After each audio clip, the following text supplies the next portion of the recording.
मैं DC office में गया तो वहाँ पे सुमन बैमनी जी की बड़ी भीड़ के साथ वो फार्म भर रहे थे, लेकिन उनके साथ ही कुछ लोग पीछे खड़े होकर चर्चा कर रहे थे कि ये सुमन बैमनी नहीं, ये सुमन वर्मा है। और उन्होंने मुझे कुछ कागज भी दिखाई, जैसे ये मैं आपको दिखा रहा हूँ। वार्ड नंबर 1 से किसी ने शिकायत दी है कि सुमन बैमनी के बजाय उनका कागजों में नाम सुमन वर्मा है।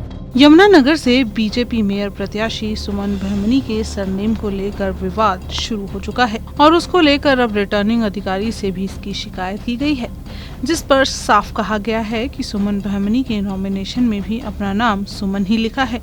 जबकि इस मामले में सफाई देते हुए सुमन बैमनी का कहना है कि उन्हें जानबूझकर साजिश का शिकार बनाया जा रहा है, जबकि इस मामले में उनकी अधिकारी जांच की बात कह रहे हैं। ये बिल्कुल गलत न्यूज़ किसी ने छापी है पार्टी की, मेरी वो इज्जत को के ऊपर आंच लगाने के लिए। बिल्कुल गलत है, क्योंकि मैं पैदाइशी चमार जाति से ही पैदा हुई हूँ और जो मेरे फादर हैं वो जेल में सुपरिटेंडेंट रहे हैं, जेल डिपार्टमेंट के। एसपी की बराबर की पोस्ट होती है, वो गलत काम तो वो भी नहीं कर सकते। हम 5 बहन भाई हैं, पांचों के 5 गजेटेड ऑफिसर हैं। बड़े भाई मेरे एक्शन रिटायर हुए हैं बहादुरगढ़ से।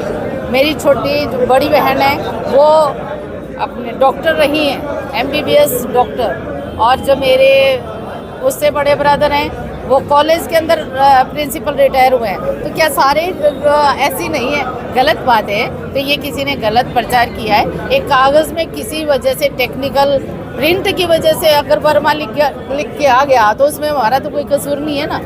हमारा जो सिलेक्शन हुआ है या हमारा जन्म हुआ है। वहीं शिकायतकर्ता कृपाल सिंह ने रिटर्निंग ऑफिस को लिखित में शिकायत दी है और कुछ दस्तावेज भी सुमन बैमनी के खिलाफ सौंपे हैं। शिकायतकर्ता का कहना है कि मुझे समझ नहीं आया कि सुमन बैमनी ने अपने सरनेम को क्यों छुपाया है और इस मामले में उच्च स्तर की जांच होनी चाहिए। और यदि सच में ही सुमन बैमनी SC समाज से नहीं है तो उनके खिलाफ कार्रवाई भी होनी चाहिए। बता दें, यमुनानगर की सीट इस बार रिजर्व की गई है और वो भी SC महिला के लिए। मैं हमेशा जो दबा कुचला समाज है या जो समाज का एक ऐसा हिस्सा है जिसकी आवाज़ वो अपनी कुछ हालात की वजह से नहीं उठा सकता, मैं हमेशा उठाता रहा हूँ। अब ये मेयर का चुनाव आया, इस मेयर के चुनाव में भी अब अलग अलग पार्टियों के प्रत्याशी आए, तो मैं उस तमाशे को देखने के लिए DC ऑफिस में गया। जब मैं DC ऑफिस में गया तो वहाँ पे सुमन बैमनी जी की बड़ी भीड़ के साथ वो फार्म भर रहे थे, लेकिन उनके साथ ही कुछ लोग पीछे खड़े होकर चर्चा कर रहे थे कि ये सुमन बैमनी नहीं, ये सुमन वर्मा है। और उन्होंने मुझे कुछ कागज भी दिखाई, जैसे ये मैं आपको दिखा रहा हूँ कागज। और मेरा भी शक पैदा हो गया उस बात पे, मेरे मन में भी शंका पैदा हुई कि भाई जिसको हम सुमन बैमनी के नाम से जान रहे हैं वो आज तक सुमन वर्मा के नाम को क्यों छुपाते रहे। वो इतने बड़े पद पे रहे, वहाँ भी उन्होंने अपने आप को सुमन वर्मा नहीं कहा, वो वहाँ भी अपने आप को सुमन बैमनी कहते रहे। तो मैं आज आपके माध्यम से इस पूरे यमुनानगर के समाज को नहीं बल्कि पूरे प्रदेश का मसला है ये, और ये तो देश का भी है कि अगर इतने बड़े पदों पे बैठे लोग अपने आप को संदिग्ध खुद करेंगे तो फिर आज की युवा पीढ़ी को हम क्या संदेश देंगे। तो इसलिए मैं आपके माध्यम से बहन जी को एक बात रिक्वेस्ट करता हूं कि बहन जी आप इस जो ये कई दिन से अंदर की ससोपंज शुरू होगी लोगों में कि जिसको हम मेयर चुनना चाहते हैं भारतीय जनता पार्टी के चुनाव चिन्ह पे, कि वो ऐसी बहन जी शक के दायरे में क्यों आ गई कि वो अपने आप को वर्मा और वर्मा को छुपा के वो बैमनी बन रहे हैं। तो उनको साफ करना चाहिए। मैं तो कहूँगा कि वो आपके चैनल पे ही आके इस बात को क्लियर कर दें, ताकि सारे शहर के ऊपर से ये जो कल परसों के बहन जी के उनका इतना बढ़िया जो चरित्र बहन जी का पेश किया जा रहा है, वो ईमानदार है, उनके पति बहुत ईमानदार हैं, नेक दिल इंसान है, वो सारे का सारा जो काले बादलों में छुप गया वो साफ हो जाएगा। मैं ये बात आपकी बिल्कुल मानता हूँ, लेकिन मैं एडवोकेट तो नहीं हूँ साहब, लेकिन चलो एडवोकेट के पास रह का मुंशी जैसा ही हूँ, लेकिन कानून के मैंने विशेषज्ञों से पूछे। मेरे साला साहब एडवोकेट यादवीर सिंह ढिल्लो हैं, मैंने उनसे भी पूछा, और मेरे परिवार में भी 1-2 रिश्तेदार हैं मेरे जिन्होंने इस प्रकार के बात मुझे बताई कि आप शेड्यूल कास्ट में शादी करवा के आपके बच्चे को लाभ मिल सकता है, लेकिन पति पत्नी को जिस धर्म में उन्होंने जन्म लिया, जो उनके माता पिता के गोत्र थे, वही रहेंगे। और मुझे लगता है बहन जी आज तक उनको पता नहीं था राजनीति में आना, ये इसलिए उन्होंने अपने आप को वर्मा साबित करके रखा।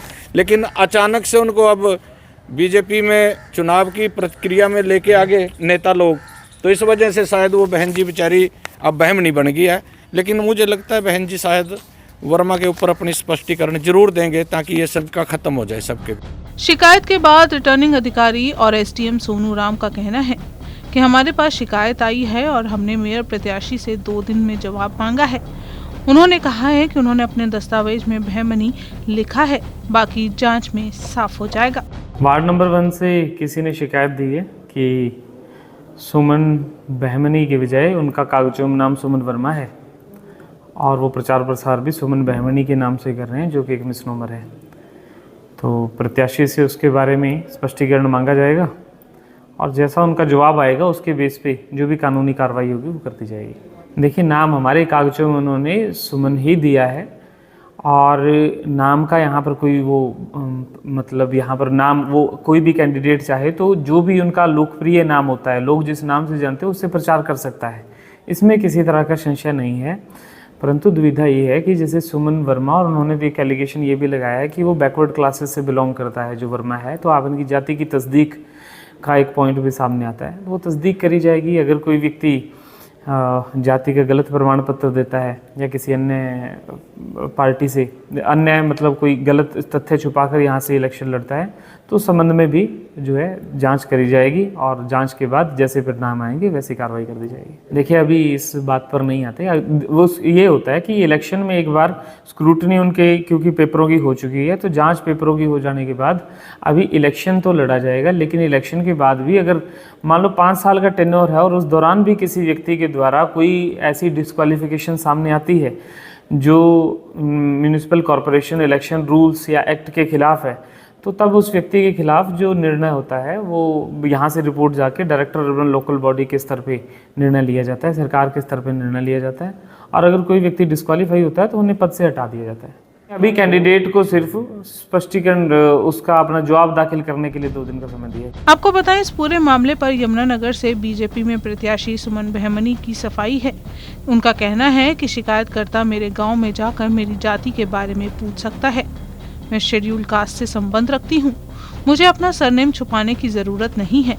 उन्होंने कहा कि मेरी साख को खराब करने की कोशिश की जा रही है।